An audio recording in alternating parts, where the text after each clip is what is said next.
Bonjour. La déforestation de la ceinture équatoriale de la planète continue à progresser. Ce constat est alarmant car nous nous approchons chaque jour un peu plus d'un point de non-retour dont les conséquences pour le climat et la biodiversité sont graves. Je veux saisir l'occasion de cette Journée internationale des forêts pour rappeler à cet égard le sens de l'action de la France et de ses partenaires membres de l'Alliance pour la préservation des forêts tropicales et humides, en liaison avec les agences concernées des Nations Unies. L'Alliance est une coalition ouverte de pays partageant les mêmes ambitions pour les forêts tropicales. Elle évolue et la rejoindront tous ceux qui se retrouveront dans son dessein. Elle a vocation à dialoguer et agir étroitement avec les secteurs concernés de la société civile, les populations autochtones et les communautés locales, les ONG, les entreprises, les organisations agricoles, les associations de femmes, les chercheurs, les centres de recherche, ainsi qu'avec les collectivités territoriales dans les pays concernés. Initiée dans le contexte des incendies de forêt dramatiques d'août 2019, notamment en Amazonie, on s'en souvient, puis officiellement lancée un mois après, en marge de l'Assemblée générale des Nations Unies, par le président de la République et certains de ses homologues, les présidents du Chili, de la Colombie, de la RDC notamment, l'Alliance pour la préservation des forêts tropicales et humides s'est dotée en juillet 2020 d'une charte constitutive, en mai 2021 d'une annexe sur la prévention et la lutte contre les incendies de forêt, et il y a quelques semaines, une feuille de route qui guide l'action de la facilitation française de l'Alliance. Alors, l'Alliance a des objectifs clairs. Ils sont au nombre de 6. Préserver la biodiversité et le climat. Prévenir d'abord et lutter ensuite contre les incendies et les activités illégales, souvent liées d'ailleurs. Développer des chaînes de valeur durables visant à responsabiliser producteurs et consommateurs. Donner toute leur place aux parties prenantes. Je les ai déjà mentionnées, les populations autochtones et les communautés locales, les collectivités territoriales, les agriculteurs, bien sûr, les entreprises, les ONG, afin de préserver durablement les sols et les forêts. Faciliter la coopération régionale et internationale, multilatérale notamment. Et enfin, adopter des comportements transparents et responsables dans la gestion des grandes forêts humides. Pour atteindre ces objectifs, l'Alliance aura 3 missions concrètes et prioritaires. Servir de plateforme entre les pays des grands massifs forestiers afin d'échanger de bonnes pratiques et obtenir une vision concertée des problématiques qui leur sont propres. Répertorier l'ensemble des initiatives publiques et privées concernant les forêts de manière à ce qu'elles soient cohérentes avec les 6 objectifs que je viens d'énoncer. Et enfin, prévenir les crises touchant les forêts, les feux, les épidémies, en préparant les pays forestiers, et notamment les plus vulnérables, à y répondre plus rapidement grâce à une solidarité internationale mieux structurée et donc plus efficace.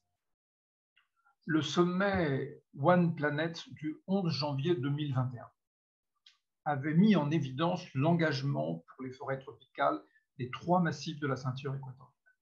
Il a aussi permis de réaffirmer l'importance de leur préservation pour le climat, la biodiversité, le développement et la santé humaine. L'Alliance est désormais forte de 32 États sur 5 continents et d'un membre associé. Le membre associé, c'est la Commission européenne. Ces États sont des États forestiers et des États bailleurs et consommateurs.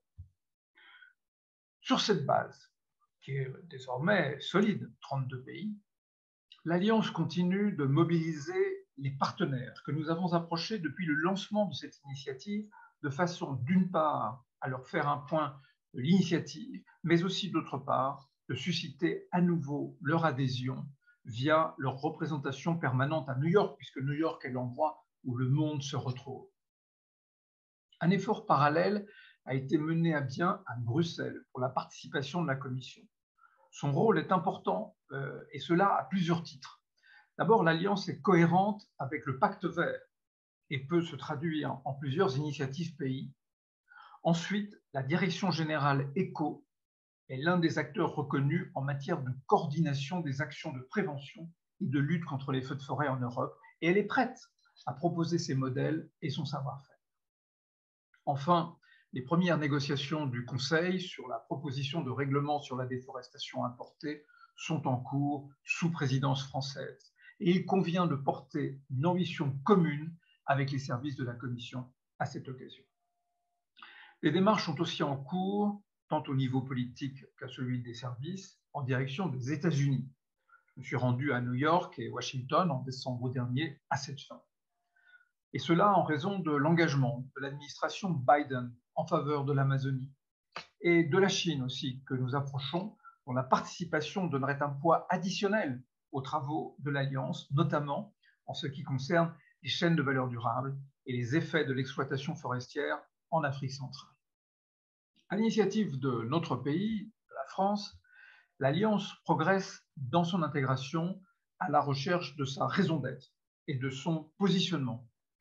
Les résistances à son encontre sont en partie fondées sur la crainte de voir cette coalition devenir une strate supplémentaire dans la multiplicité des organisations et mécanismes existants. Il faut ainsi convaincre que l'Alliance est au contraire l'expression d'une ambition conjointe visant à ordonner et renforcer les dispositifs en place en leur donnant à haut niveau l'élan politique pour freiner, voire inverser les dynamiques de déforestation. Pour ce faire, les participants ont été invités à faire vivre l'Alliance, dont la première mission est d'être une plateforme et un lieu d'échange de bonnes pratiques. En finalisant la charte d'une annexe précisant les orientations pour rendre plus efficaces les coopérations régionales et internationales de prévention, telles que la formation des personnels de sécurité civile et de lutte contre les feux de forêt, ainsi que les techniques de restauration des massifs brûlés et de reforestation. La seconde déclinaison opérationnelle de l'Alliance se trouve dans la création d'un forum d'affaires France-Afrique pour les chaînes de valeur durable, lancé conjointement par notre ministre Jean-Yves Le Drian et son homologue gabonais, et dont la première réunion officielle s'est tenue en novembre dernier à Nice, avec l'appui de l'Institut Choiseul et des conseillers du commerce extérieur de la France.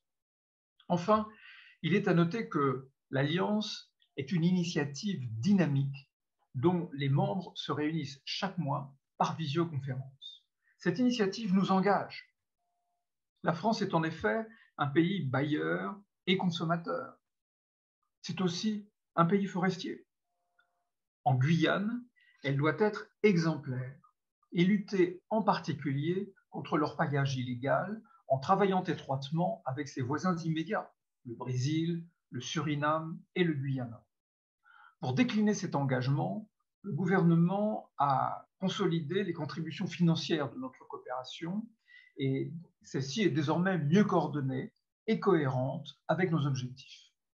Par ailleurs, la France a été le premier pays à se doter d'une stratégie nationale pour la lutte contre la déforestation importée, la SNDI, un mécanisme qui réunit autour de la même table, présidé par la ministre de la Transition écologique, les services de l'État, le secteur privé concerné, et en particulier les filières cacao, café, bois et huile de palme, ainsi que les parties prenantes de la société civile. Ce dialogue est sérieux, opérationnel et garantit aux consommateurs qu'ils ne participent pas à la déforestation dans les pays lointains. Et dans le même esprit, le Groupe national pour les forêts tropicales est une instance informelle qui prolonge à l'international l'action de la SNDI. Lancée à l'initiative de la France, donc, l'Alliance est une coalition d'affinitaires, vous l'avez compris. C'est une initiative politique qui vise à soutenir les mécanismes existants et non à les remplacer ou à les dupliquer, en particulier les mécanismes du système des Nations Unies.